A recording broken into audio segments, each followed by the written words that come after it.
All right, you ready? Let's do it. Okay. Welcome to Self-Care Like a Boss. Today I have a good friend, Helen Helix, with me. She is an intuitive counselor and licensed therapist, and we are discussing something really, really important for self-care, very foundational, and that is self-awareness and self-honesty. So I'm really excited to dig into this with you because I know we love to talk about this stuff and it's super, super vital. But before we go into it, can you kind of introduce yourself? Tell us, how you ended up working with all the amazing women you do today and just what you do for them as well. Well, I've been a licensed therapist for 35 years, and a couple of years ago I went through a leadership program and said, I'm done with I'm going to sit in my office and see one individual after another, and I catapulted myself into the online world. I'd already been working online for 10 years, but just working online and going after my ideal tribe and expanding myself and recreating myself at the age of 69. Then I'm 71 now. And I just feel like I've got a whole new lease on life. And talk about self-care, and this goes into self-awareness and self-honesty, is we have to be willing to evaluate what we're doing. And we have to be able to know what we're feeling. So it's like both of those things. That's what I went through is, how do I feel about what I'm doing? I've been doing it for so long and just, in the habit of it. And that's what a therapist does. And I came from a history of work hard, work hard, work hard. Don't be lazy. And so there wasn't a lot of awareness going on about that. I knew I loved my clients and I loved the work, but there wasn't a lot of awareness about, is this the life I want to live? Is this balanced between my masculine and feminine aspects? Is this the way I want to live? And so I recreated myself, and that's what I'm doing now. I mean, I have a wonderful women's group called Fulfilled Woman Circle, and we dive into everything from self-love to body shame to sacred sexuality. Anyway, I love that. I just love it, love it, love it. And that's how I want to feel about my life. And that's self-care. So I had to be honest with myself that even though it meant at 69, I was going to have to recreate my business. And a lot of people don't want to have that kind of honesty. They don't want to put it all on the table and reevaluate what they're doing. Is their relationship what they want it to be? Is their self-care regimen what they want it to be? Is their career bringing them passion? Are there relationships that need to be cleaned up? What's getting in the way of people really being able to do that, you think? Well, that's a really good question. I mean, there are so many answers to it, but one that pops into my mind instantly is the issue of shame. We are taught, we are raised on shame. You're too fat, you're too lazy, you're not smart enough, you didn't clean your room, why did you hit your brother? It's all about shame. Oh, you became a drug addict. I mean, it's just shame, shame, shame. And so we don't want to look at anything because we don't want feedback, because we already are in so much self-shame that we are like, I'm just going to do what I think I should be doing. And I don't want to hear from you any more feedback about what I'm doing wrong, because I don't know how to take feedback and use it in a self-care way, in a self-loving way. So I think shame is the biggest block to self-awareness.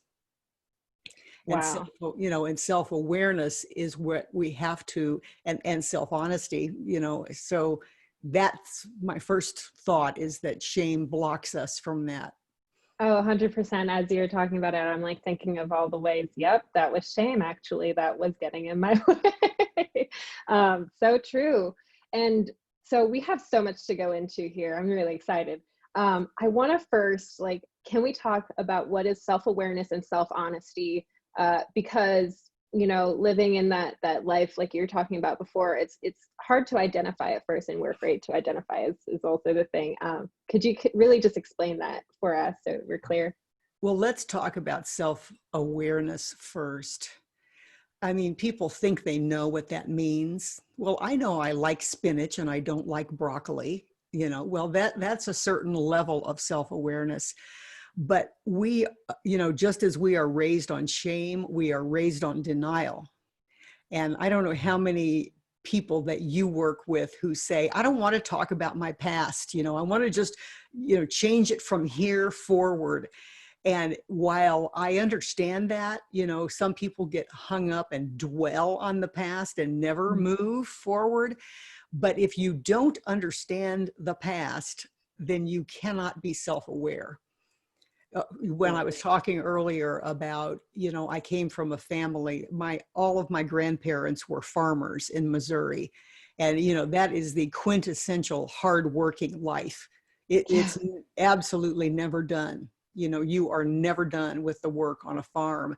And so both of my parents, you know, had that mentality that you are supposed to be working hard, especially my dad. And, you know, he was also very critical. And it's like, if I didn't understand that about my past, I wouldn't be able to see how it trapped me in a lifestyle that I just defaulted to. And this is the key word for me in awareness is we live our lives in such an unconscious way, defaulting to patterns that we learned that we don't even know we learned. And we take that on, like I feel it becomes our identity so Exactly. much. Exactly. You know, my parents got divorced when I was young, and my mother kind of basically taught us to not trust men, to not like men, to look down on men. And, you know, I didn't know any better. So, you know, you have to have a man, but you have to look down on him. I mean, it's just crazy, crazy thinking, but I wasn't aware of that until much later on. And I still struggle with that sometimes. So awareness is the willingness to shine the light on everything, and to dive into, wow, I wonder why I do that. I wonder why I'm a Democrat. I wonder why I'm a Republican. It's like people are not doing that nowadays. Absolutely not. It's like polarized, completely polarized. There's no awareness going on. Yeah. You know, everybody's defending their positions. And whether you're talking about politics, or you're talking about relationships with people, or you're talking about your relationship with yourself, the willingness to say, I wonder why, to everything in your life. I wonder why I eat this way. I wonder why I think I should exercise this way. I wonder why I like sex this way. You know, I wonder why I believe this about discipline, or I wonder where I learned that. And that kind of reflection and the willingness to really shine the light on it is honestly, the answer to everything. A friend of mine, Beth Green, is a spiritual teacher, and she says that the answer to every problem is consciousness. Love that. You know, there aren't a million answers. You know, it's like the answer to climate change is consciousness. The answer to spousal abuse is consciousness. The answer to health and wellness is consciousness, which is another word for awareness. Yes. So, you know, awareness is paramount to any kind of fulfillment and happiness and balance and health on the individual level or the collective level.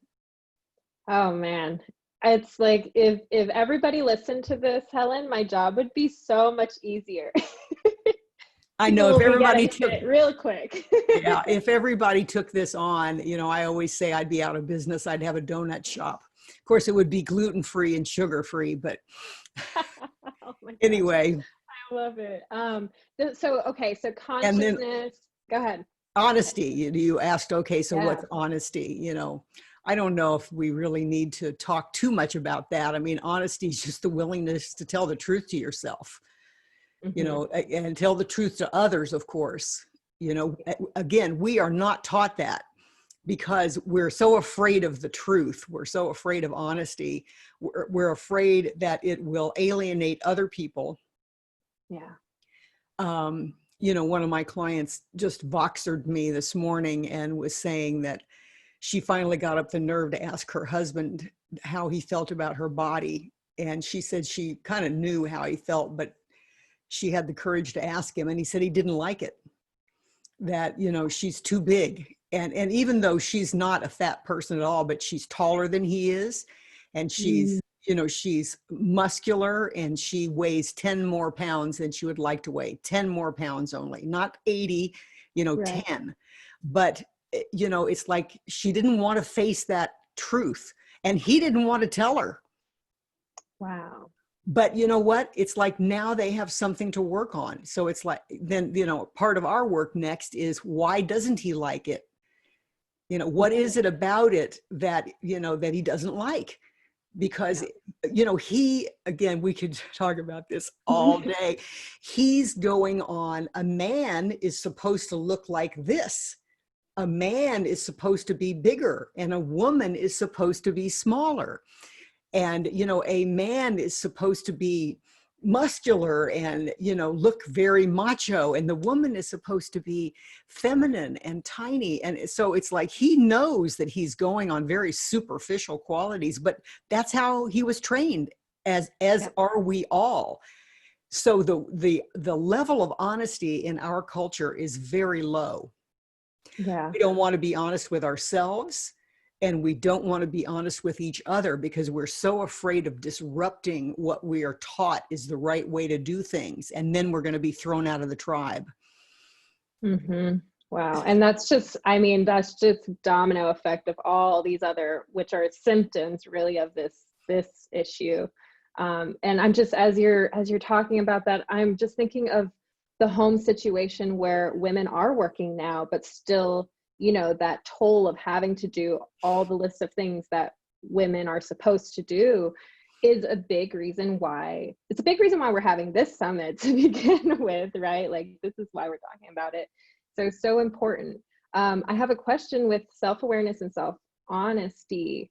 Is it possible to have that honesty piece with yourself, but without that awareness piece? I don't see how. I mean, I don't, you know, unless you're honest with yourself and then you immediately say, no, blah, blah, blah, blah, blah, blah, blah, you know, unless you do that, I don't know how you can stop yourself from becoming more aware if you're honest with yourself.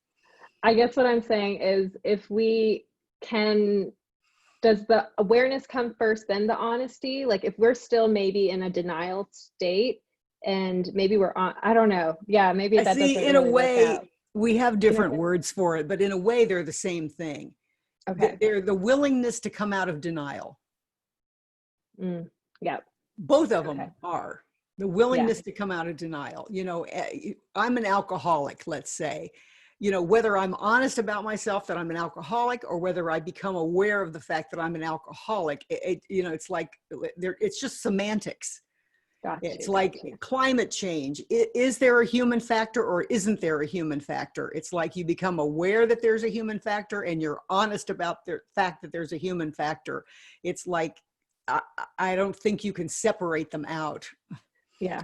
Cool. Well, then the work, you have to do all the work. Like it comes as a package. This is the direction. This is how we love it. Intuition. We're talking about consciousness. I'd love to know how intuition comes into like the self-care, self-awareness piece as well. Well, you know, they say that people know the truth. They just know, you know, that they say children know right from wrong. And, you know, whether that is intuition or whatever it is, I believe that we do have a connection to a wisdom higher than our own. You know, there is a collective consciousness, a collective wisdom that's higher than our own. Now, some people call it the higher self, you know, that it's my higher self. But I think of it as something that's way beyond my individual self. But however you conceptualize it, it's that part of you that has a knowing beyond the facts, beyond evidence, I'll give you a really kind of silly example, but how many times have you left the house and a little voice inside your head says, don't forget to take an umbrella, and you argue with it and you say, it's sunny outside, it's not going to rain, I'm not taking my damn umbrella. And then you get out there and all of a sudden there is a rainstorm. You know, it's like, where did that voice come from? I don't care where it comes from, whether it's my higher self or it's the collective consciousness or whatever. I can't tell you how many times I embarrassingly have to admit that I have argued with that voice that tells me to do something, and I argue with it and don't do it. And then turns out, wow, I wonder why I didn't listen to that. So Yeah. it's a knowing. It's a knowing that you don't know where it comes from, really. You just are able to tap into that. And some people feel it, some people hear it, some people see it. And it's a practice that you can develop, a practice of checking in, you know, and I learned it as checking in with higher consciousness. That's how I learned it. And I learned it to ask, is it for the highest good of all, including me, to do X, and wait for a yes or no answer. And you know, it's a very simple practice that you can use about everything, whether it's the shirt you wear every day, you know, or it's whether to leave your husband.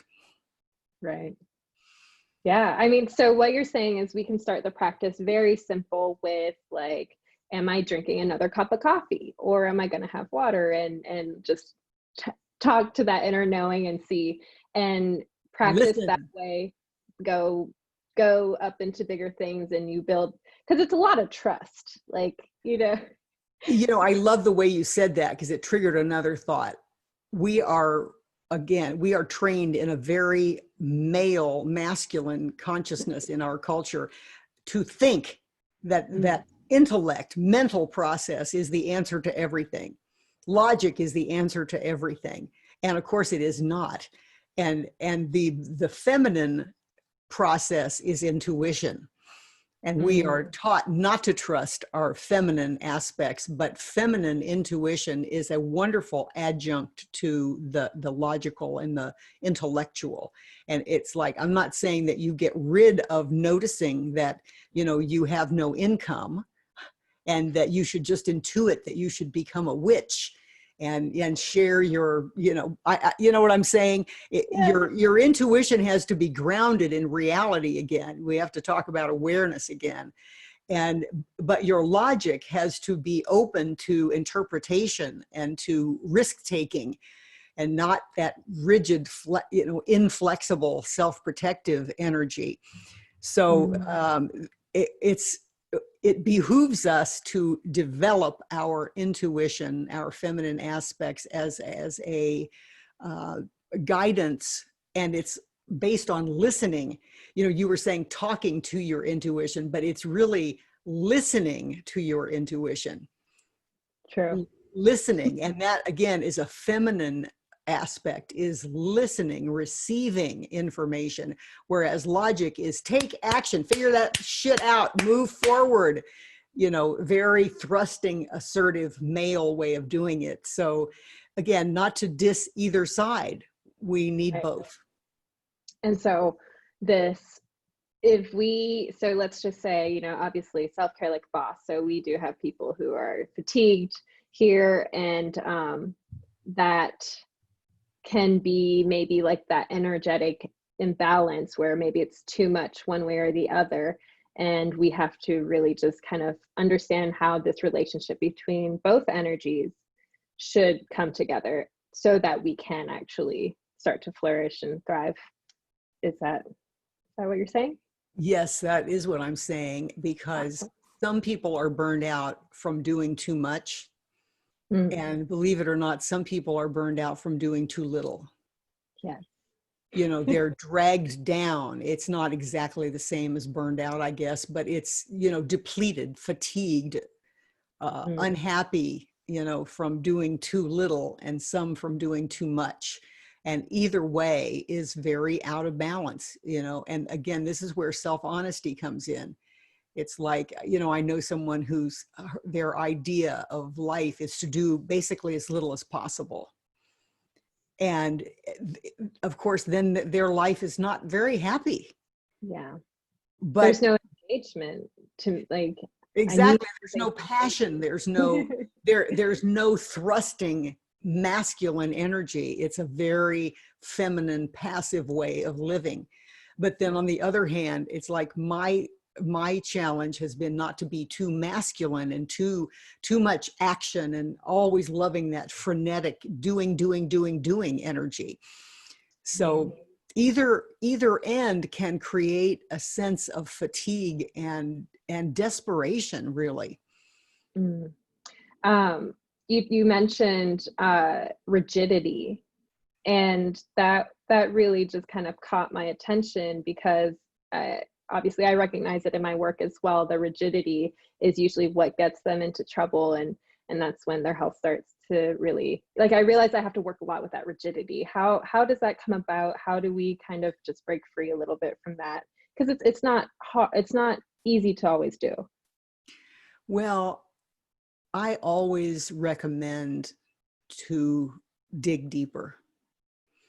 What's under the rigidity? Because if you just tell people, don't be so rigid, it's like, okay, great. More rules. Exactly. But if you say, I wonder when you became rigid, I wonder why you became rigid, I wonder what's the feeling that rigid provides for you. I was working with a guy yesterday who was talking about his incredible rigidity regarding fitness, and that he is constantly trying to control his body and his diet, in a very obsessive way, very rigid way. He gets up at 5 o'clock in the morning, which there's nothing wrong with that, but he doesn't get enough sleep because he's got to stick to that rigid regimen of doing this amount of this and that amount of that and this amount of not eating this and so forth. And we dived into that, where that came from. And it's like he had an incredibly anxious mother, and his father died when he was 12 years old. And so he grew up in feeling very unsafe, very unstructured, never knew what was going to happen next that might devastate his life. But his body is something he wants to control so that he feels strong, so that he doesn't feel vulnerable, so that he feels he can protect himself. And so there's always a reason for the rigidity. Are you rigid because you are terrified of criticism? And so, but it's usually, rigidity usually covers fear. Gotcha. Yeah. So there's a fear, and so walls up in a way to protect. Unfortunately, that blocks a lot of good stuff too. Right. So you have to deal with the fear. Yeah. Instead of the rigidity. How many times do you deal with people who call themselves a control freak? Every day.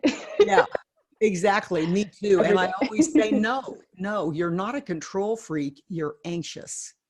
You're anxious. And I tend to be controlling, and it's because I'm anxious, and I want to control my environment so that I can feel safe and relax a little bit.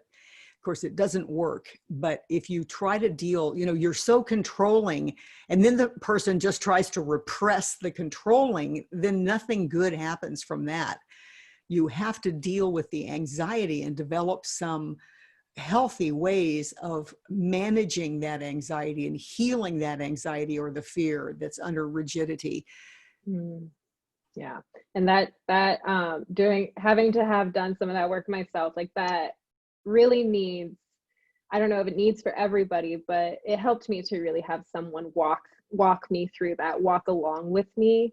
Someone to just really help me let that, like you said, rigidity come down and just face those things. It is the fear. Like for me, it was definitely the fear of well, what am I going to find out? And this is going to be embarrassing. It's like hanging my underwear out to dry, but man, like after that, it's so liberating. It's just all these things I didn't need just well, pressure's off of that. No longer have to worry about it.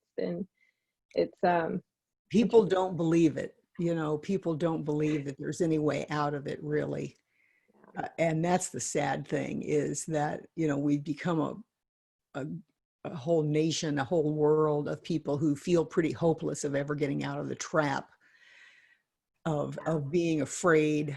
And, you know, we see it exploding in our political situation right now, that everybody's afraid and blaming it on this or that or the other thing, rather than saying, gosh, I wonder why I'm so afraid. And I wonder what we can do together to heal that fear. So again, it's the same thing. Consciousness is the answer to every problem, you know, is the awareness about what is really motivating my behavior and what support do I need to get, being honest about what support I need to get to help heal that and shift that. So we're back to honesty and awareness again. So if you take care of yourself, do this work, like this is great starting, important starting work, and then we can change the world. One person. Or change yourself. Change yourself, which, yeah, that'll do it.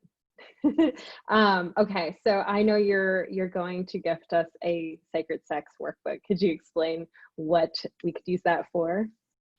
Well, people, again, don't lack awareness about why they do what they do, and sex is just one example of it. And people want a sacred sexual relationship. So many people want that. They don't just want a quickie or an orgasm. They want that whole body, mind, spirit, intimate, safe, relaxed, fulfilling experience. And they don't know why they don't have it. And so this workbook is a journaling workbook. Mostly I also have exercises to do and rituals to use to enhance the spiritual aspect and intimate aspects of the sexual experience, whether it's with yourself or a partner, because you can have sacred sexuality with yourself if you're not partnered. It really, truly, you can. And people, again, they don't believe that, but it's true. So it takes you through a whole journey from examining, you know, where did you learn what you know. It goes through your childhood, what you learned about sexuality, what you learned about your sexuality, what were your first experiences, what did you learn from those. And so it takes you on a journey about your sexuality and then guides you toward what to do next. Amazing. Thank you so much. That is awesome. I do have a closing question for you. So you ready? Yep. Okay. What motivates you to put yourself first each day? And if you didn't, what would life be like for you right now? Well, believe it or not, I've only been putting myself first recently, you know, in the last 6 months or 7 months, honestly, when I have established a completely different self-care focus for my day, in that I will not work early. I jog, I work out with a trainer, I meditate, I eat a healthy breakfast, I spend time in nature, just looking at nature. So if I don't do that, then I tend to get into that old way of hard work. And I forget myself, and I don't eat right. I don't take care of my body. I don't sleep right. I'm much more anxious and irritable. I mean, I'm out of balance, and it gets reflected.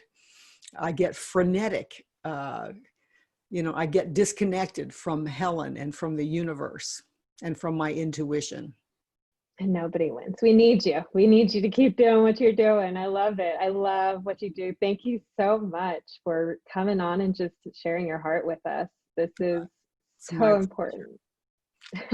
I would love to have anyone who is interested in diving deep with these things contact me. I'm starting 2 new women's groups, and they're a 6-month process, and the breakthroughs that these women are having is phenomenal. Every one of them just loves the process, and I love doing it. So well, you're awesome. Absolutely. So where can we find you on social media so that if they are interested, they can reach out to you? It's Helen Hillix, Hillix. And it's Awesome. just pronounced just like it's spelled, Hillix. And it's on Instagram, Facebook, YouTube. I have a podcast, From My Heart to Yours. But if you just look up helenhillix.com, it'll give you a link to every other thing. Awesome. Thank you so much for spending time with us today, Helen. Well, thank you for inviting me, Cari Lee. I always love talking to you. We're so simpatico. Love you. Love you so much. I Thank love you. you too. Bye. Yay.